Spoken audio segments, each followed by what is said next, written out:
Hello, everyone. Welcome to our show today called NG 英文. My name is John Drummond, or Yang Haoen. Hello, 大家好，欢迎各位再度来到 NG 英文，我是 Angela。We have a great episode for you today with my good friend Andrew Chen, who has recently relocated back to Taiwan. 没错，今天呢 NG 英文邀请到了又是创业又是开飞机，甚至呢还曾经跟奥运剑术选手过招的 Andrew 来跟大家分享他一路从人生低潮走出来，到现在在各个领域创业，闯出自己一片天的故事。My guest today is Taiwanese American. He is a restaurant founder, an angel investor, and tech startup entrepreneur.A lover of learning new things and going new places, and so much more. So everyone, please welcome my good friend, Andrew. Hey, what's up, man? Boom. What's up, Andrew? Welcome to NG 英文, my brother. So, dude, you are a man of many talents. It's hard to kind of sum up what you do in the world of America and Taiwan, I should say. But...Can you start off our audience with a little bit of a maybe backstory of who you are and kind of what you are focusing on right now? 访谈一开始 Andrew 提到他原本呢是在美国从事科技业的，在这个新创科技公司上班，后来因为家里的制鞋业可能人手不够吧，需要帮忙，所以在离开科技业之后呢，有整整1年的时间是跟父母他们在中国那边的工厂，好在那边帮忙一些需要处理的事情，后来呢才又回到自己的事业道路，才进入了现在的这个餐饮业。好，他说他们这2年在美国经营的餐厅已经大概有12、13间了，感觉应该是蛮成功的哦。不知道是叫什么名字，说不定改天可以去光顾一下。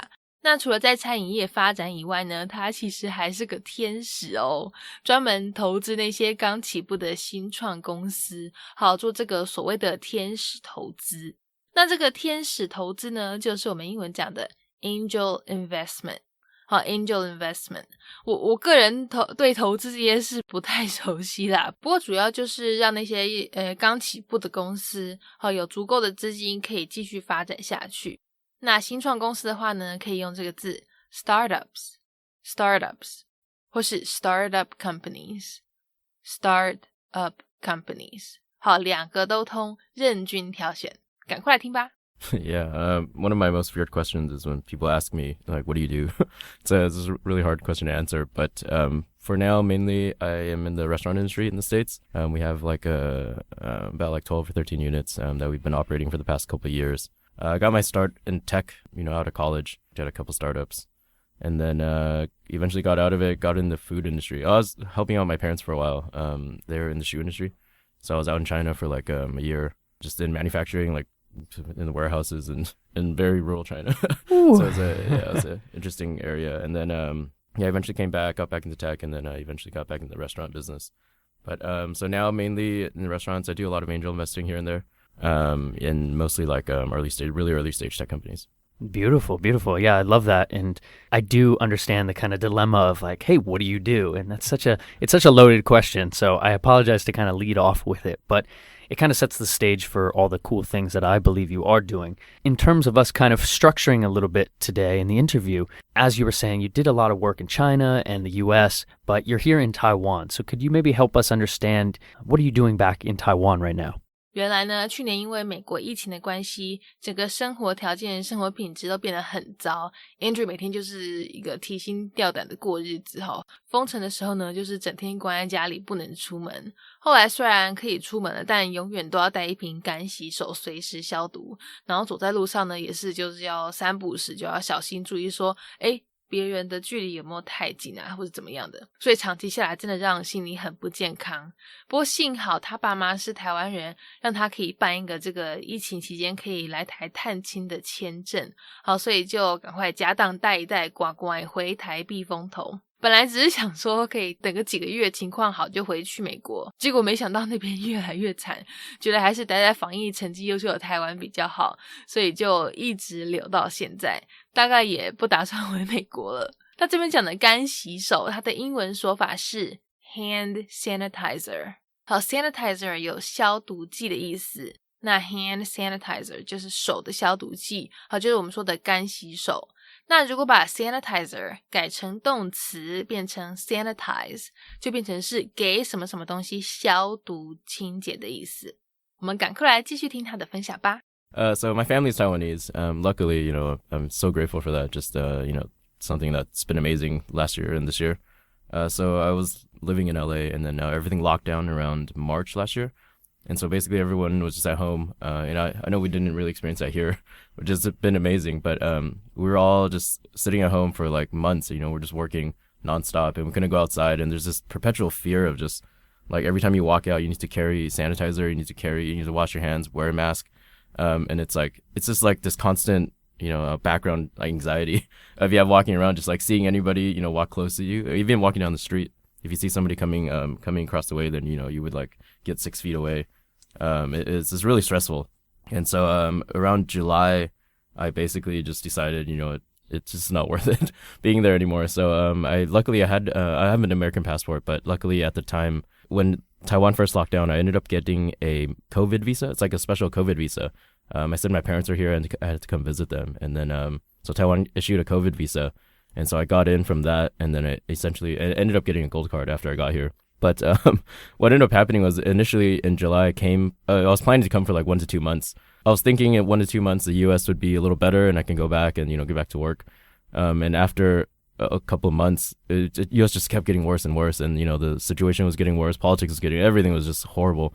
And so I was like, there's no reason to be there.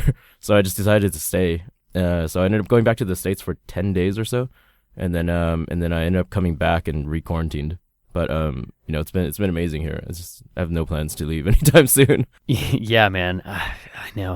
I every once in a while I do kind of worry about the States, but I'm feeling a little bit more hopeful after our kind of presidential change and just seeing the way that the energy is kind of shifting. But I'm like you are. It feels like I'm very grateful that we're both here and able to be working and continuing on with what we're doing. So in that sense now, would you say you're trying to focus on any industry while you're out here in Taiwan? 接着 Andrew 提到他其实一直都有在想要回到科技业，去朝这个跟心理健康相关的这方面去发展，去做一些可以为自己带来成就感，然后又能对社会有贡献的事情。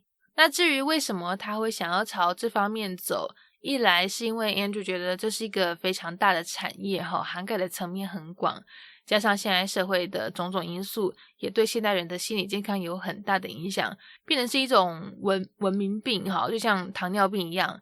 以前的人到处跑跑跳跳，身体健壮的很，饮食呢也比较单纯，没有所谓的糖尿病的问题。但现在因为整个习惯都变了嘛，不管是身体还是心理的疾病都越来越普遍，所以他希望去设计一些更多更新而且价格也更亲民的线上心理治疗方式，同时也希望大家不要避而不谈，好像讲到心理治疗就很丢脸之类的。好，应该要更重视心理健康，要多认识多了解我们内心的状况，有需要就要去求助。那这边他等一下用到的一个字大家可以学起来， prevalent， 它意思是常见普遍的。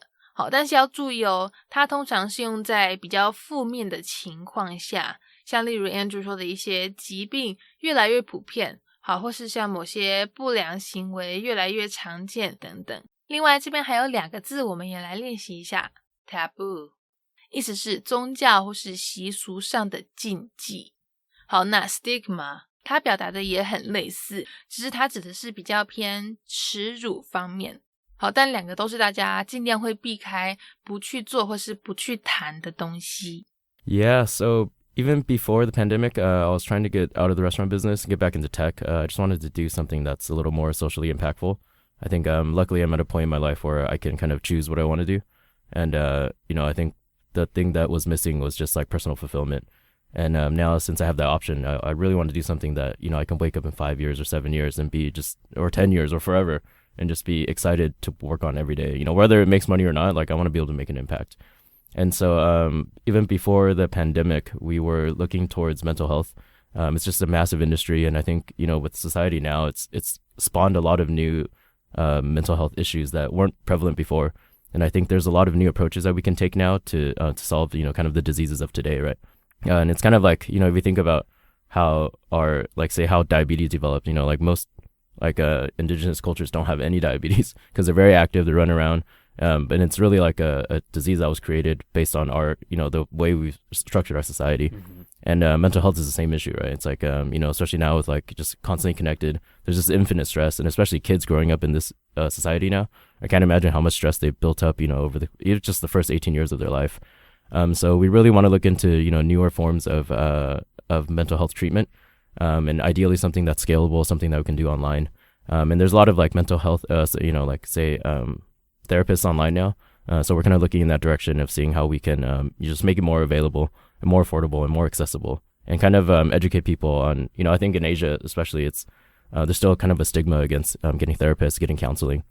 So we really want to work to educate that, this is something that people need, and it's very okay. It's like, it's actually great for you, right? Everybody should be looking towards just improving their own mental health. I absolutely love that, and it's so wonderful to hear kind of, the story of that as, this is something that you would want to scale, obviously, but the goal is not necessarily making money. The goal is social impact, and kind of the taboos and stigmas around it, especially here in Asia. It's something you're seeing a lot of growth and development. So if you could share, though, a little bit, if you're comfortable, what was your reason for diving into mental health? 接下来 Andrew 会跟各位分享一段故事，让也刚好在经历低潮的人知道说，You're not alone， 你不孤单也有人也走过一段不为人知的黑暗期。好，在2017年的时候呢，他出了一场严重车祸，当时其中一位很好的朋友也因此过世。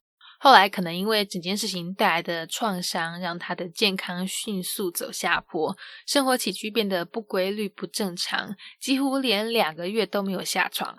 那有一天呢，他好不容易终于要下床走动了，结果膝盖突如其来的刺痛让他整个趴倒在地上，然后加上甲状腺又出问题，很多哩哩扣扣的事情接二连三的又发生，还有这个工作上的事情也让他压力特别大，一整个就是过了一个心理很不健康很痛苦的一年。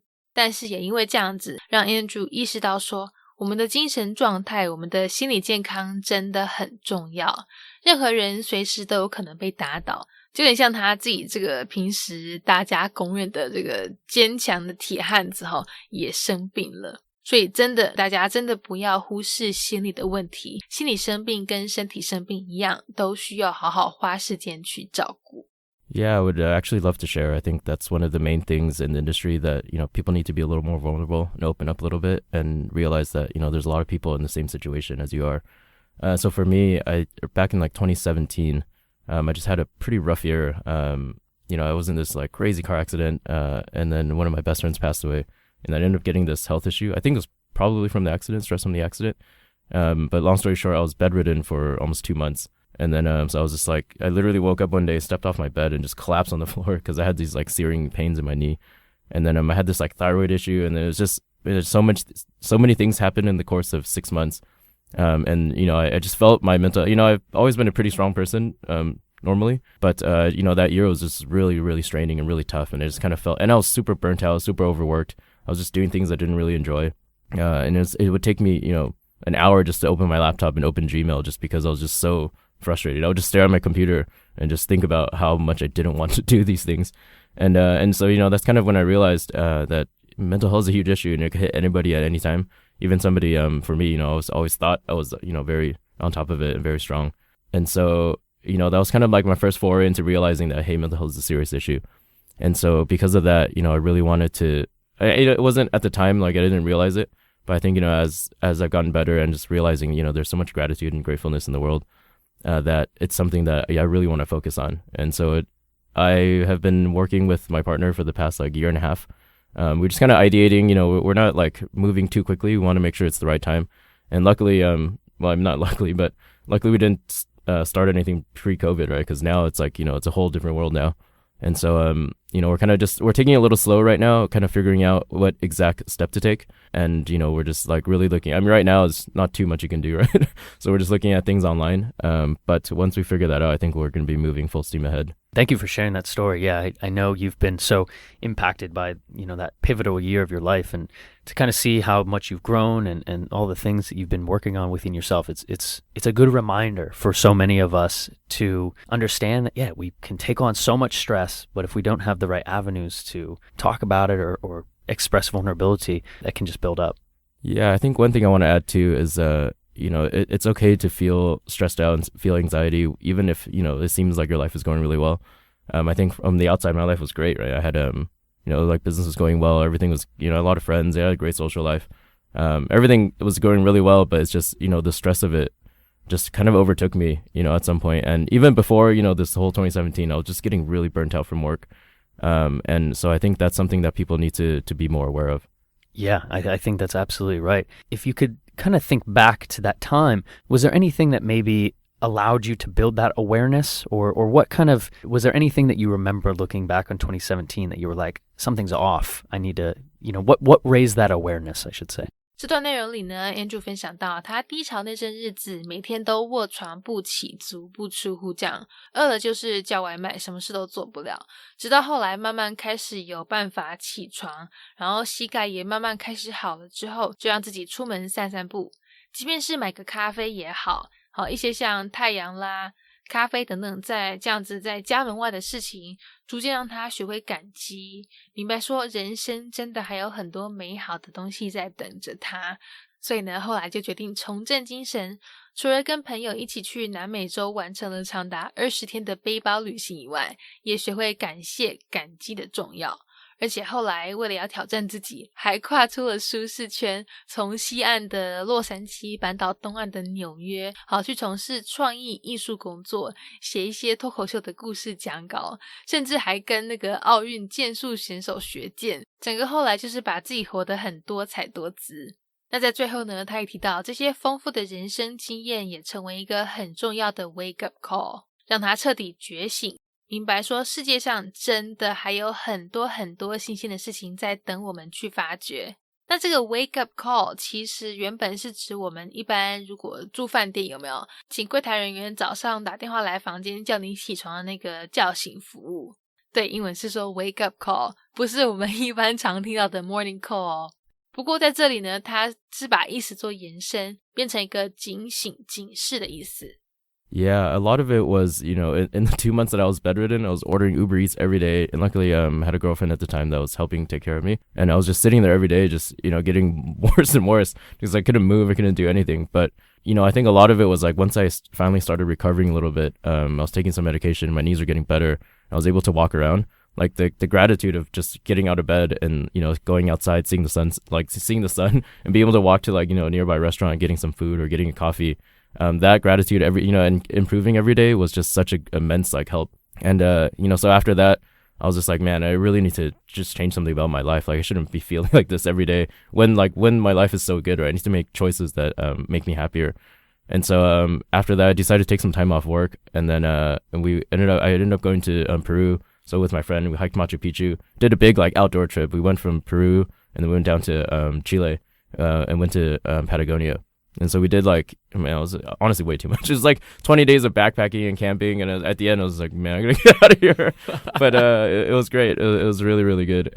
After that, it was, so after like 2017 and that realizing that, I just had to have more gratitude, I think is what it was. And then, so I spent a lot of 2018 automating a lot of things out of my business. And then just taking time off. Like 2019, I ended up moving to New York. And then I just wanted to do something that was completely out of my comfort zone. And so I wanted to do more creative arts, and I've never done creative performances or anything, and so I ended up doing stand-up. I ended up doing like creative comedy writing. I was doing Moss Story Slams, and if you guys don't know what that is, it's like a competitive storytelling. So you get on stage for 5 minutes, and there's like judges, and you compete, and then by the end of the night, they pick a winner and they score you, and they're very ruthless. But I ended up learning how to do like a little bit better storytelling, and then I ended up fencing with like this Olympic fencer. I just did some, just something that's just completely out of my comfort zone, which has been a great like wake up call. Just like there's more to life than the little bubble that you surround yourself with. That's beautiful. Yeah, because I think as you and I got to know each other more, I always noticed you were very adamant about kind of, checking things off this bucket list you had, and you were always about experiencing new things. And I wonder if that was, post 2017 and that kind of realization. And I remember when I was learning about you and just, you were like, yeah, man, I got my pilot's license and I flew people to Burning Man. I was like, that's amazing. And, you've just been continuing to do all these incredible things, and you're doing it with, a mindfulness approach and gratitude approach. So I don't want to say congratulations, but I guess I should say, like, I'm really happy that you had that breakthrough and that understanding to gratitude. That's very beautiful. So thank you for sharing with us. If you don't mind us transitioning a little bit into kind of me and you thinking about what you could do with this mental health company, whether it's tech related or how you're trying to scale it. In the terms of language, would you be trying to focus on doing this for mental health in English or maybe in Mandarin or maybe both? Or what are your thoughts on that?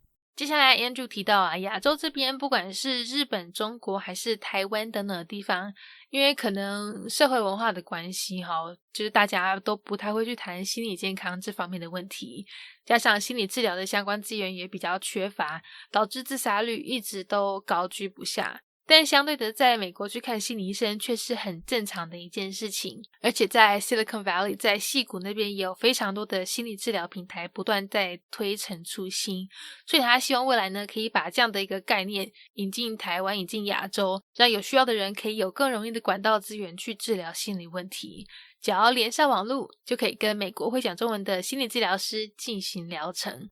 That's actually a really interesting concept because I think there's a huge, like we said earlier, there's a huge lack of mental health awareness in Asia in general. And I think it's very needed, right? I mean, there's like massive suicide rates in Japan and in China and in Taiwan as well.